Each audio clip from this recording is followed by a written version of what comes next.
кедейліктен, жаман мінезден сыйыну дұғасы.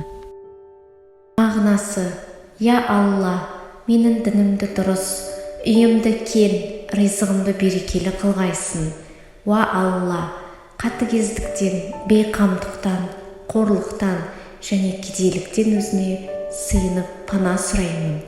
Уа Алла, кәпірліктен, пасықтықтан, мақтаншақтықтан, сұмғадан және риядан өзіне сыйынып пана сұраймын. Уа Алла, керен, сақау, алапес болуымнан және жаман аурулардан өзіне сыйынып пана сұраймын.